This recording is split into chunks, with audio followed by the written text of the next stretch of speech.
Bienvenido, doctor Humberto Marcelo Pacheco, a cargo del tema Introducción del estudio de la neurosonografía. El doctor es médico asistente del Hospital Nacional Docente Madre Niño San Bartolomé. Es magíster en docencia e investigación. Adelante, doctor. Buenas tardes con todos. Soy el doctor Humberto Marcelo Pacheco, soy médico del Hospital San Bartolomé de la Unidad de Medicina y Cirugía Fetal.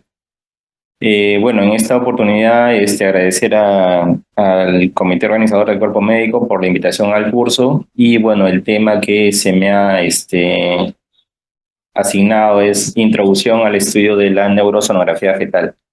Y cae bien el tema de introducción al estudio de la neurosonografía porque en realidad neurosonografía fetal es un tema muy amplio. Entonces lo que voy a mencionar acá básicamente es un poco de lo que habitualmente hacemos aquí en el hospital cuando hacemos o encaramos a un bebé que tiene algún riesgo o algún problema desde el punto de vista neurológico. Bien. Se sabe que las anomalías del sistema nervioso son relativamente comunes, más o menos 1 en 1000 o 2 en 1000 recién nacidos vivos. Incluso es un poco más en el caso de los bebés óbitos, donde puede llegar a un 3 y hasta un 6%. Cuando hay anomalías intracraneales, descartando cualquier problema de defecto del tubo neural, no hay un valor exacto, pero en algunos estudios sugieren incluso que la incidencia puede llegar hasta 1 de cada 100 nacimientos. Y esto es porque en la etapa prenatal no todos estos problemas pueden ser identificados y recién se hacen manifiesto pues, en el desarrollo del niño una vez que ha nacido. Y se ha demostrado entonces que la ecografía es una buena herramienta, es una herramienta que nos permite describir, identificar las anomalías del sistema nervioso y ofrece una detección precisa, es segura y sobre todo es costo efectiva. Y obviamente requiere entrenamiento y requiere bastante estudio desde la parte neurológica en el caso del feto. Cuando el hallazgo por una ecografía convencional difiere en el aspecto normal, en el lado del sistema nervioso, se requiere una evaluación adicional ya por operadores competentes, expertos, para realizar un diagnóstico concluyente de la patología o en todo caso para tranquilizar a la paciente, para decirle, bueno, que todo está bien, que no hay algún problema específico. Y eso es importante comunicárselo siempre a ellas. Por lo tanto, aquellos casos que sean sospechosos de anomalías en la exploración anatómica convencional a cualquier edad gestacional deben ser derivados para una neurosonografía fetal, que es el examen específico del cerebro y la columna vertebral del feto con la finalidad de identificar estas patologías y que obviamente requiere una experiencia y una experticia específica y obviamente también se requiere de un buen equipo para poder obtener unas mejores imágenes y poder hacer unos mejores diagnósticos. Indicaciones para neurosonografía fetal. Bueno, indicamos neurosonografía fetal principalmente la mayoría de veces cuando hay sospecha de una malformación del sistema nervioso central o de la columna vertebral en una ecografía de detección de rutina. Podemos estar haciendo una ecografía, una ecografía de 11 a 13 semanas, podemos estar haciendo una ecografía morfológica, o quizá una ecografía de crecimiento a las 28 o 30 semanas, o una ecografía convencional de rutina y encontramos alguna sospecha o algo que se sale fuera de la anatomía, nos debe llamar la atención y obviamente aumentar la exploración, y en este caso con la neurosonografía. También cuando hay sospecha de malformación del sistema nervioso de la columna, en una ecografía, como les mencionaba, en una ecografía de 11 a 13 semanas, en la ecografía de translucencia nucal, que eso también puede ser extrapolado a la ecografía morfológica. Cuando hay antecedentes familiares de malformaciones hereditarias del sistema nervioso central o de la columna vertebral, cuando ha habido un embarazo previo con una malformación cerebral o espinal fetal, a veces hay antecedentes de mamás cuyo bebé anterior ha tenido, por ejemplo, espina bífida, entonces son candidatos para neurosonografía fetal temprana, o algún feto con alguna cardiopatía congénita. Siempre que encontremos algún bebé con cardiopatía, siempre tenemos que mirar el cerebro fetal y hacer la exploración. En el caso de los gemelos monocoriales también hay indicación para neurosonografía. Cuando hay sospecha de infección intrauterina congénita por diferentes hallazgos o serologías incluso, o cuando hay exposición a teratógenos que se sabe que pudieran afectar la neurogénesis, de repente drogas antiepilépticas que de repente está consumiendo la mamá, entonces pueden ser sugestivos de estudiar por neurosonografía. O los hallazgos de microarrays cromosómicos de significado desconocido. Bueno, y esto en realidad se puede extrapolar a cualquier hallazgo anormal, que puede ser por un cariotipo, por un microarray. En esos casos también siempre hacemos una suerte de triangulación entre lo que es el hallazgo de alteración genética por cariotipo, microarray o una cardiopatía y por una anomalía a nivel del sistema nervioso central. Entonces, si encontramos algún defecto en alguno de ellos, miramos a los otros dos también. Y entonces es importante conocer para neurosonografía la anatomía del sistema nervioso. Entonces aquí tenemos que recordar nuestras clases de neuroanatomía y repasar nuestro plano, nuestros cortes, la macroscopía, pero en el feto tiene un adicional, que esta neuroanatomía varía con la edad gestacional. Con el avance de la edad gestacional, esto cambia bastante y es importante no solo saber la neuroanatomía, sino también conocer la neuroanatomía específica para cada edad gestacional. Ya tenemos que saber qué es lo que esperamos a tal edad gestacional, cómo es la corteza, cómo son las estructuras centrales del cerebro, qué es lo que tengo que mirar, qué es lo que tengo que buscar. Entonces, y eso lo comenzamos a hacer conociendo la neuroanatomía. Cuando nos entrenamos en neurosonografía fetal, nos entrenamos con especímenes de anatomía para revisar los cerebros de los fetitos desde muy pequeños. En este caso estamos viendo cómo es el cerebro de un feto de 13 semanas, luego cómo va evolucionando a las 15 semanas. A las 18 semanas ya se pueden identificar algunas estructuras de la línea central, ya comienzan a aparecer las primeras sulcaciones, entonces ya es bastante diferente el cerebro como podrán verlo. Lo mismo sucede a las 20 y a las 22 semanas, que es la época de la ecografía morfológica. Entonces ya muchas estructuras se han desarrollado, ya comienzan a ver las circunvoluciones, las estructuras centrales son más definidas, entonces ya puedo identificar mucho de esto en las ecografías. Del mismo modo, avanzando en la edad gestacional, miren cómo a las 24 semanas ya comienza a aparecer la superficie del cerebro que inicialmente era lisa, ya comienza a ser manifiesta, diferenciándose por la presencia de las sulcaciones y las circunvoluciones. Esto es a las 31 semanas, ya es el desarrollo de la corteza es mucho mayor, las estructuras centrales también son bastante claras, entonces todo esto que es corteza, acá vemos cuerpo calloso, acá vemos cavum de septum pellucidum, acá vemos la protuberancia, el bulbo raquídeo, el vértice del cerebelo, entonces todas esas estructuras ya las podemos identificar también en la ecografía. Por eso les decía que era importante conocer mucho de la neuroanatomía fetal para poder extrapolar ese conocimiento a las imágenes de ecografía, como vamos a ver más adelante. Y entonces lo que hacemos es explorar el cerebro y el feto en diferentes planos. Entonces los primeros planos, que es la parte básica, son los planos axiales. Entonces en los planos axiales, como estamos viendo acá, vamos a hacer planos transversales a través del cerebro para que nos permita identificar estas imágenes. Por ejemplo, este es un plano de una ecografía a nivel cerebral, es un plano axial. Es el plano denominado transventricular. Lo que estamos viendo acá son los dos tálamos, lo que estamos viendo acá es el cavum del septum pellucidum, estamos viendo acá las astas anteriores del ventrículo lateral, este es el asta posterior del ventrículo lateral, esto es el plexo coroideo, esta es la línea media o falx, esta es la ínsula que ya se está formando. Entonces estas estructuras ya las podemos identificar. Entonces esto corresponde a un plano axial. También tenemos planos coronales, entonces podemos hacer vistas del cerebro a través de planos coronales y aquí está un ejemplo. Este es un plano coronal de un pelito donde estamos identificando los tálamos en corte coronal, el cavum del septum pellucidum, acá vemos la parte del cuerpo calloso interrumpida que está interrumpiendo la línea media. Entonces tenemos la ínsula que también se puede manifestar acá, tenemos la corteza, tenemos el espacio subdural y subaracnoideo. Entonces esas estructuras las podemos identificar en este plano coronal. Y también tenemos planos sagitales y planos parasagitales. Entonces el ejemplo típico de esto es el plano de la línea media, donde vamos a identificar el cuerpo calloso, donde vamos a identificar el vértice del cerebelo, el tentorio, la tienda del cerebelo, la cisura parieto-occipital, los tálamos, el bulbo raquídeo, perdón, la protuberancia o el tronco encefálico. Entonces vamos a identificar esas estructuras en este plano, en el plano sagital. Entonces, eso es la idea de hacer la neurosonografía, hacer la exploración del cerebro en estos diferentes planos. Y bien, entonces cuando hacemos neurosonografía en la exploración habitual que hacemos nosotros en una ecografía morfológica, lo que hacemos es una neurosonografía fetal básica, que consiste en hacer los planos axiales, que son 3 planos axiales. Esto de acá es el plano transtalámico a través de los tálamos, que es el plano habitual donde tenemos que hacer la biometría de la cabeza del bebé.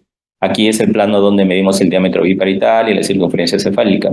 Entonces, en este plano lo que tenemos que identificar son los 2 tálamos, el cabo del septum pellucidum, las asas anteriores de los ventrículos laterales, la línea media, la circunvolución del cuerpo calloso, esta es la rodilla del cuerpo calloso, como vamos a verlo más adelante. Y entonces, este es el plano transtalámico. Luego, ese plano está más o menos a este nivel donde dice la letra C. Un plano un poco más arriba, a nivel de la letra A, es el plano transventricular. Entonces aquí estamos viendo el plano transventricular y lo que estamos viendo en este plano son las astas anteriores de los ventrículos, el asta posterior del ventrículo, el plexo coroideo, el cabo del septum pellucidum, los tálamos. Entonces esto es importante identificarlo. Y el tercer plano axial es el plano transcerebelar, es el plano que viene un poco oblicuado y es el plano que nos permite identificar el cerebelo, el vértice de cerebelo, la cisterna magna. Entonces, estos 3 planos adicionados a la visión de la columna vertebral, tanto en el plano sagital como en los planos coronales a nivel de vértebras cervicales, a nivel de vértebras dorsales, a nivel de vértebras lumbares y a nivel de las vértebras sacras, es lo que constituye la neurosonografía fetal básica. Entonces, cuando yo hago una exploración de una ecografía morfológica, tengo que explorar estos planos, por lo menos. Entonces, y en estos planos yo tengo que identificar la anatomía normal de la parte del sistema nervioso fetal. Y aquí es la parte donde cuando uno encuentra algo diferente de la anatomía habitual, cuando yo encuentro, no sé, digamos, no encuentro el cabo del septum pellucidum, de repente encuentro que el atrio ventricular, que es a nivel del asta posterior del ventrículo, está bastante dilatado, o de repente encuentro que la arquitectura del cerebro es diferente, o de repente el cerebelo o la cisterna magna está aumentada, qué sé yo, lo que se salga de la anatomía habitual es una indicación para hacer una neurosonografía extendida, ampliada o avanzada. Y entonces cuando hacemos una neurosonografía fetal básica, y como les mencionaba inicialmente, los 3 planos, transventricular, transtalámico y transcerebelar, varían en cuanto a la edad gestacional. Es diferente verlos a las 12 semanas, a las 21, 22 semanas, a las 32, 34 semanas. Entonces esto varía y es importante conocer esto a nivel de cada edad gestacional para identificar si es que están normales o no. Y entonces cuando tenemos los casos donde tenemos que ampliar el estudio neurosonográfico, lo que se denomina neurosonografía fetal avanzada, ya tenemos que adicionar los planos coronales. Entonces los planos coronales podemos identificarlos por lo menos en 4 planos coronales, donde nosotros tenemos que identificar el plano a nivel frontal, el plano a nivel del núcleo caudado, el plano a nivel de los tálamos y el plano a nivel del cerebelo. Entonces estos son planos coronales donde yo también tengo que ampliar la exploración. Y adicionalmente tenemos los planos sagitales y los planos parasagitales. En el plano sagital, que es en el plano de la línea media, es donde yo voy a buscar las estructuras específicas de la línea media, específicamente el cuerpo calloso, cabo del septum pellucidum, tercer ventrículo, vértice de cerebelo, la protuberancia, los pedúnculos cerebrales, el tentorio. Entonces todo eso tengo que identificarlo en este plano. Y existen los planos parasagitales donde yo voy a identificar el asta temporal del ventrículo lateral, donde voy a identificar los plexos corvideos, donde voy a identificar la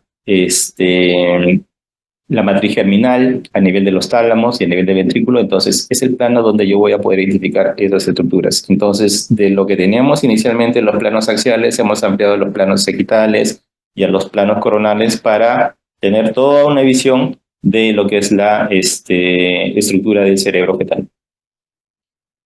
Adicionalmente, en la neurosonografía avanzada tenemos que ver la columna también en los planos coronales, tanto a nivel de los cuerpos vertebrales como a nivel de los arcos, para identificar semivértebras, diastematomelias, diferentes patologías que pueden presentarse a nivel de la visión coronal de la columna vertebral. Bien, entonces, ¿qué necesitamos para la neurosonografía? La neuroanatomía, saber neuroanatomía, repasar neuroanatomía. Adicionalmente, neuroanatomía según la edad gestacional. Como hemos visto, varía en la edad gestacional y es importante saber cómo es la neuroanatomía a las 12 semanas, a las 22 semanas, a las 32 semanas. Es importante saber eso.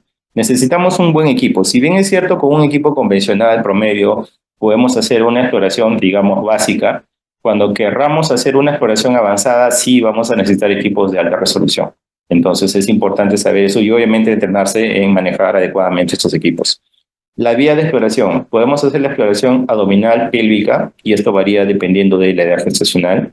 O podemos hacer la exploración adicionalmente por vía transvaginal.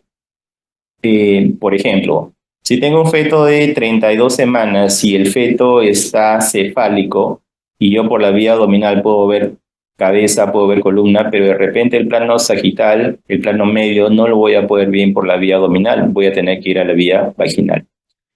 Entonces, si de repente tengo un feto que no está cefálico, que de repente está transverso o que de repente está podálico, definitivamente voy a tener que agotar toda la exploración por la vía abdominal, por la vía pélvica, porque por la vía vaginal no voy a alcanzar a ver la cabeza del feto.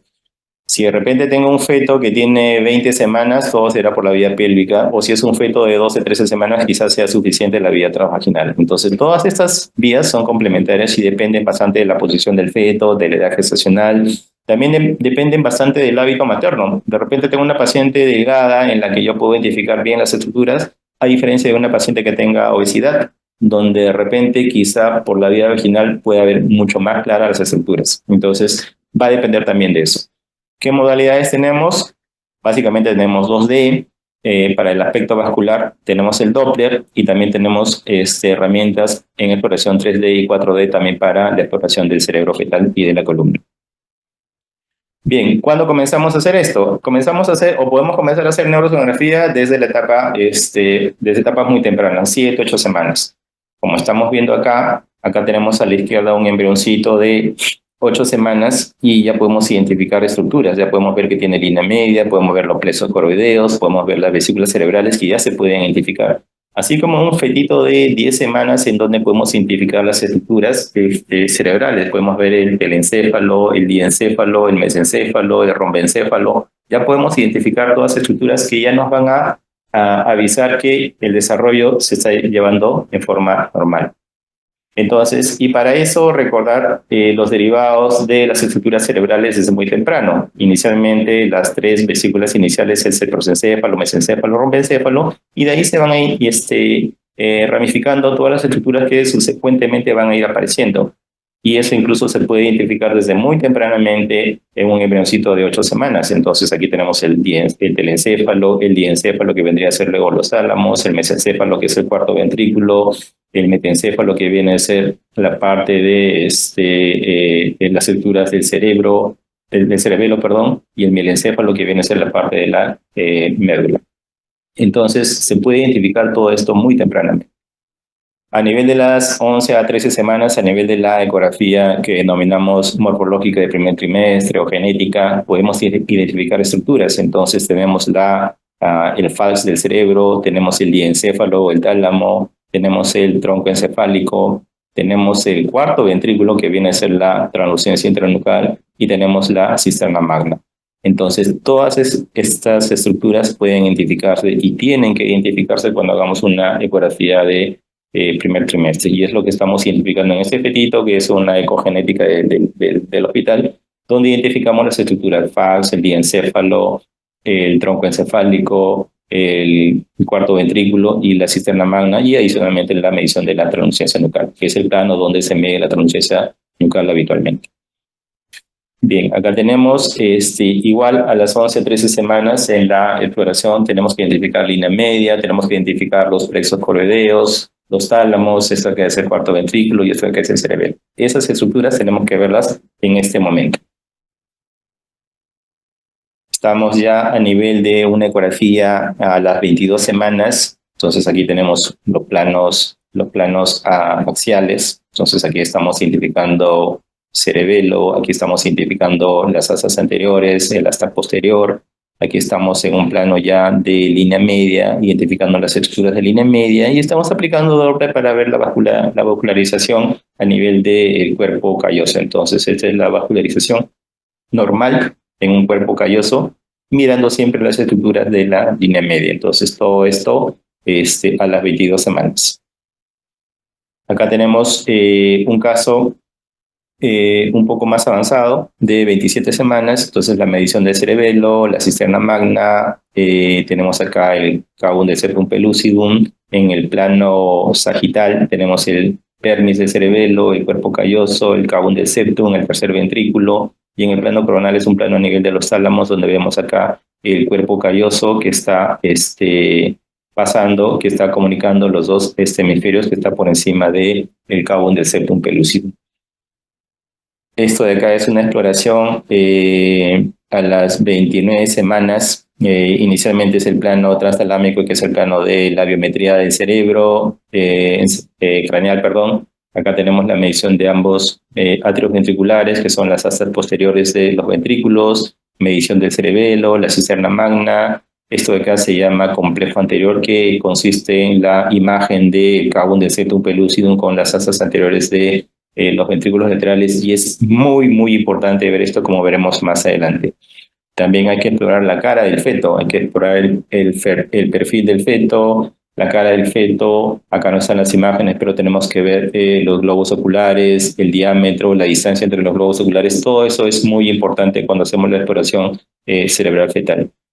Luego ya pasamos a los planos específicos. En este caso estamos viendo, este es el plano sagital, y esto de acá son los planos coronales, el plano coronal a nivel frontal, a nivel del núcleo caudado, a nivel de los tálamos. Entonces, cada plano tiene las estructuras que nosotros tenemos que identificar para ver las condiciones normales del desarrollo del cerebro del feto.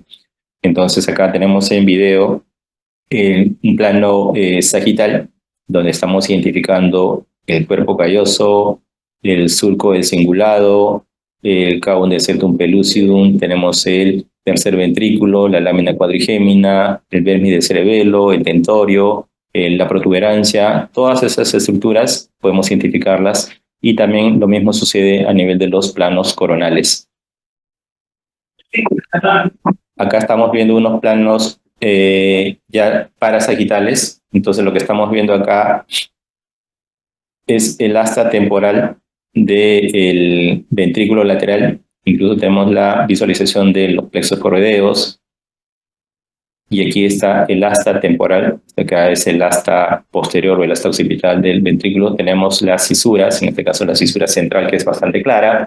Tenemos también las imágenes del cuerpo calloso y las imágenes correspondientes a nivel del tálamo, a este nivel. Entonces tenemos la cisura de Silvio, que también la podemos identificar en este corte. Entonces estos son planos parasagitales.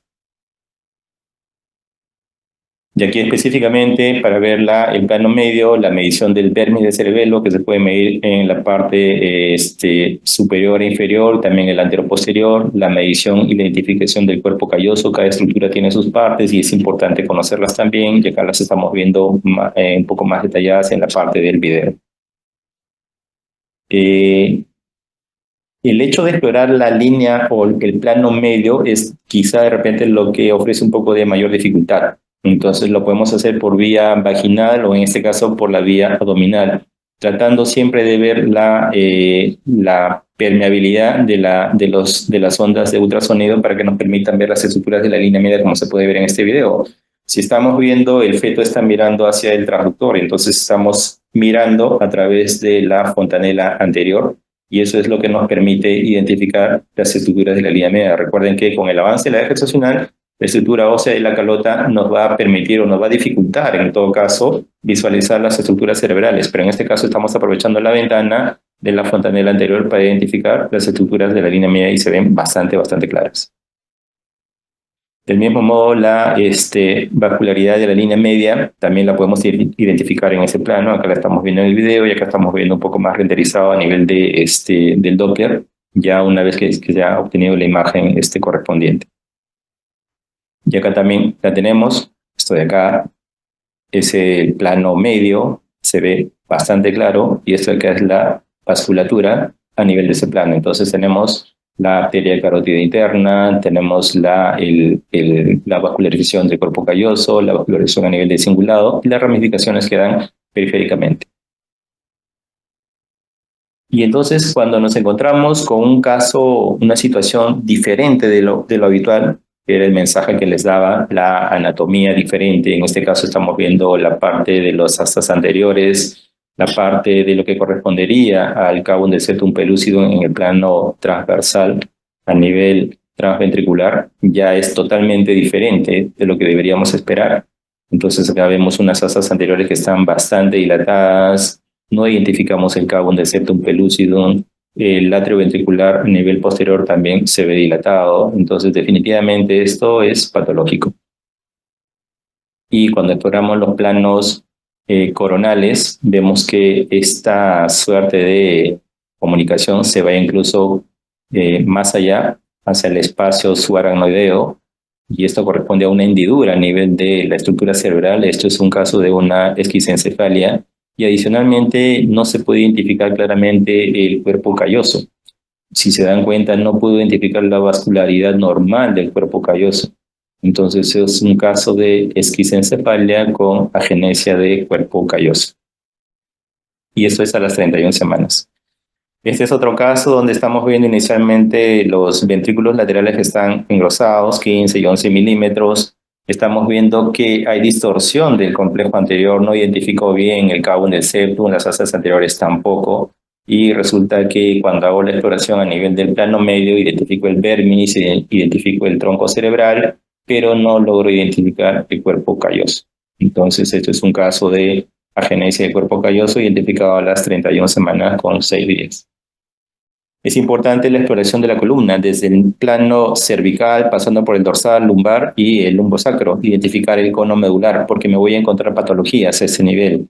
Entonces me puedo encontrar con algo tan sutil como un mielomeningocele a nivel sacro. Este mielomeningocele mide apenas milímetros, nada más, unos 16 milímetros de largo, y aquí ampliando la imagen en video estoy viendo el defecto a nivel sacro. Entonces es algo pequeño, y eso se ha identificado a las 29 semanas.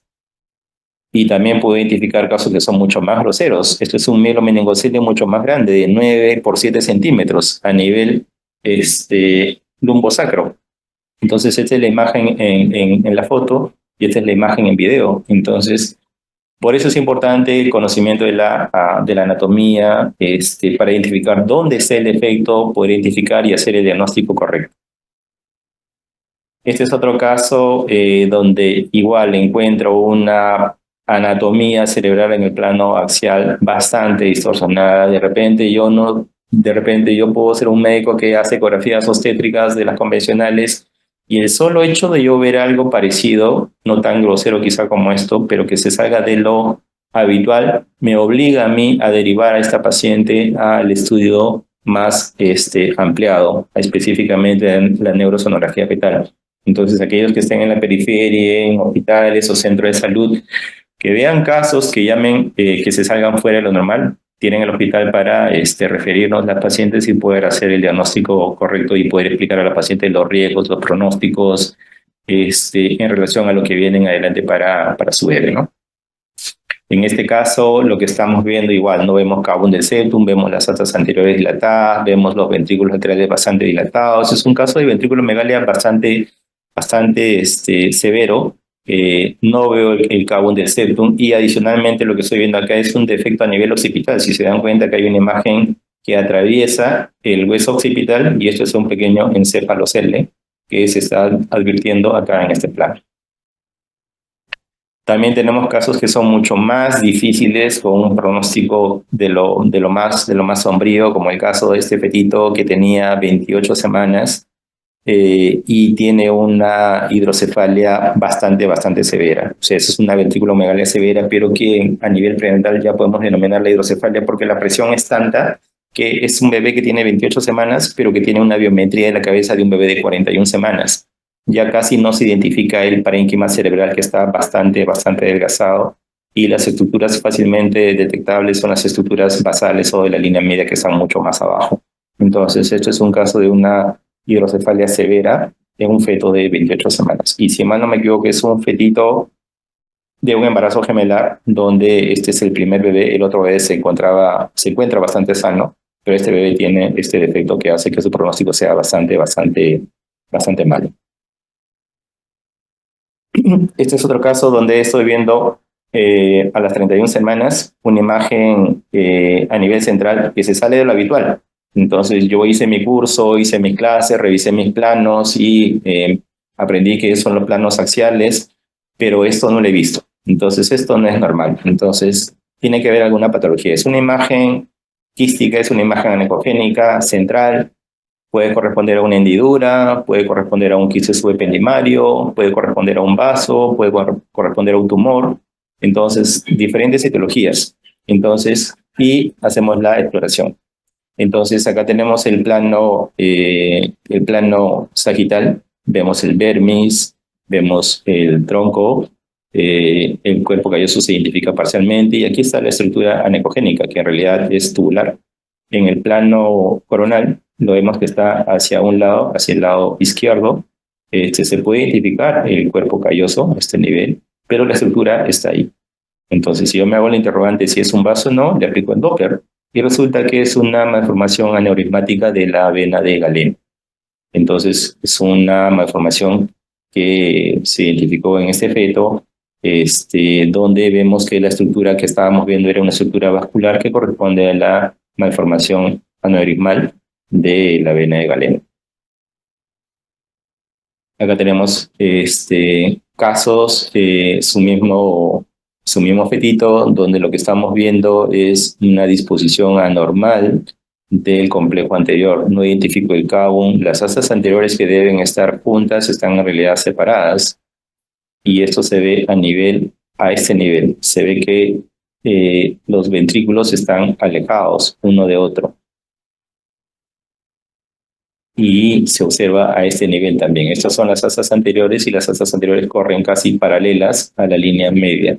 Entonces, estos son rasgos de un caso de agenesia completa del cuerpo calloso, solamente por parámetros o por visión de rasgos indirectos en los planos axiales. Entonces, cuando yo vea un caso de esto, obviamente voy a necesitar una neurosonografía. Después haré los planos sagitales, los planos coronales, para identificar mejor el problema.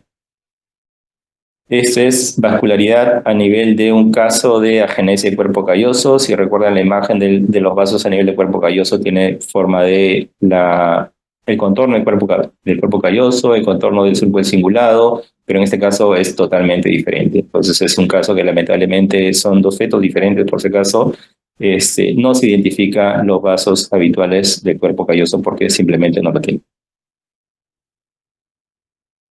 Esto es como se ve un cuerpo calloso normal, ¿sí? Aquí está en el video, aquí está la foto, simplemente para recordarlo. Y bueno, eso es todo. Les mencioné que esto era una introducción. En realidad hay mucho más para detallar en esto, pero quise atenerme al tema, que es introducción de la neurosonografía. Y bueno, espero haberles demostrado algo de lo que podemos hacer en el hospital, y para que puedan enviar a sus pacientes para los estudios correspondientes. No sé si hubiera alguna pregunta.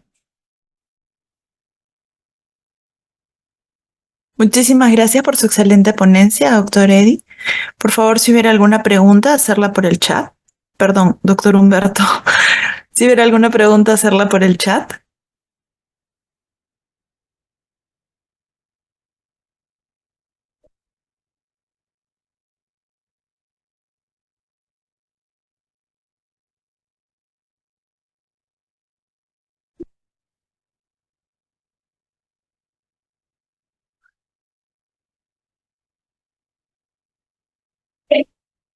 Doctor, hay una pregunta en el chat que dice significado clínico de la lisencefalia. La lisencefalia hay que entenderla como el aplanamiento de la corteza.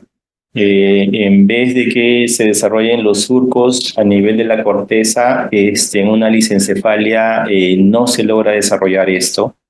Esto es genético, esto es por mutaciones genéticas puntuales donde no se logra la inducción del desarrollo de la corteza y entonces la corteza es lisa, como en esos cerebros que han visto de las 15 semanas, 16 semanas, 20 semanas, donde no se identifican los surcos y circunvoluciones. Eso es una lisencefalia. Entonces, cuando yo hago la exploración, no voy a identificar los surcos, la corteza la voy a encontrar plana. Puedo hacer el diagnóstico ecográfico, el diagnóstico es genético por mutaciones y en estos casos, pues el estudio complementario, cuando se tiene la sospecha y la visión, es por resonancia. Algo que no, y aprovechando la pregunta, la resonancia magnética a nivel cerebral fetal es un estudio adicional complementario. Para ciertos casos donde yo pueda identificar mejor el tema de las anomalías a nivel de corteza. Uno de esos casos es la lisencefalia, otro de los casos son las heterotopias, que si bien es cierto puedo verlas a nivel de ultrasonografía cerebral, también es muy bueno caracterizarlas a nivel de resonancia.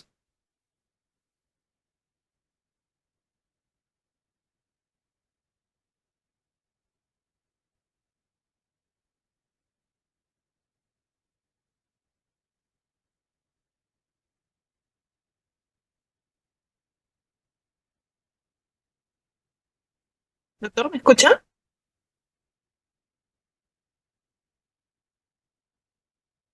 Doctor Humberto.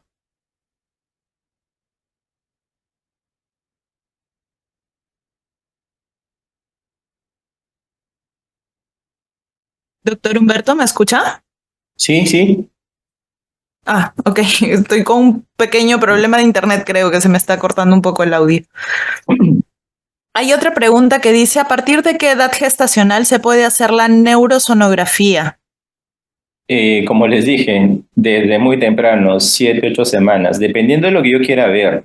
Si de repente estoy haciendo una ecografía genética y encuentro una anomalía en la exploración, algo que se sale de lo usual, del patrón habitual, entonces ya puedo pedir una neurosonografía. Lo que sí hay que tener en cuenta, eso sí, es que algunas de las estructuras de desarrollo desde el punto de vista morfológico a nivel de cerebro fetal completan su desarrollo alrededor de la semana 27. Entonces, si de repente yo tengo a la semana 24, digamos, me da la impresión de que de repente el cerebelo o el vermis de repente está en el límite de desarrollo de morfología, todavía completar su desarrollo va hasta las 27 semanas. Entonces yo tendré que citar a la paciente para una siguiente exploración a las 27, 28 semanas para caracterizar mejor el desarrollo. Pero en realidad uno puede hacer la exploración, como hemos visto en la presentación, desde tan temprano como las 8 semanas para poder identificar las estructuras de las vesículas cerebrales. Se puede hacer diagnóstico, por ejemplo, de una holoprosencefalia desde la semana 9, desde la semana 10, sin tener que pasar por una ecografía genética, sin tener que pasar por una ecografía morfológica. Entonces, desde muy temprano uno puede identificar el problema a nivel cerebral. Presidente de la Sociedad.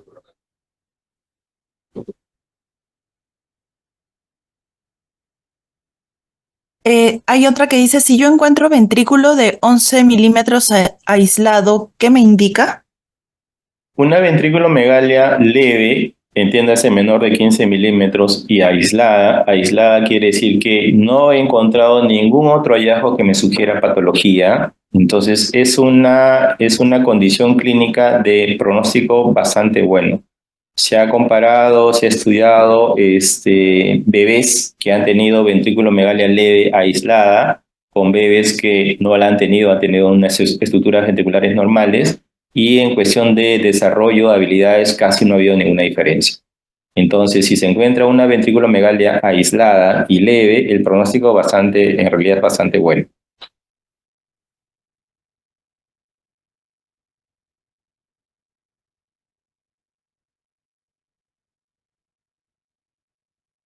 Bien, hay otra que dice, ¿cómo se debe reportar correctamente las MFs? Entiendo la pregunta desde la parte neurológica. Bueno, dependiendo de la alteración, nosotros hacemos en la unidad, tenemos un esquema de estudio del cerebro fetal por estructuras. Uno puede hacer el estudio en bloque, en conjunto, identificar cuál es el defecto en la estructura. Hay situaciones que en realidad no son diagnósticas. Por ejemplo, tener una ventrículomegalia no significa un diagnóstico. La ventrículomegalia es un síntoma, es un signo, para ser más específico. Ventrículomegalia puedo tenerla por tema genético, ventrículomegalia puedo tenerlo por un tema hemorrágico, ventrículomegalia puedo tenerlo por una agenesia de cuerpo calloso, por una esquisencefalia, por una infección. Entonces, la ventrículomegalia es un signo. Entonces, poner en un diagnóstico ventrículomegalia no me hace un diagnóstico. Yo tengo que identificar por qué tiene una ventrículomegalia. Y ahí es donde yo tengo que hacer el estudio correspondiente e identificar el diagnóstico. Como hemos visto en alguno de los videos, un fetito que tenía ventrículomegalia, pues el diagnóstico final había sido pues una agenesia de cuerpo calloso. Pero de repente, a ver, con un caso que tuvimos no hace mucho acá en el hospital, encontramos ventrículomegalia, pero era ventrículomegalia por hemorragia intraventricular. Entonces, esos son los diagnósticos que se deben reportar, ¿no?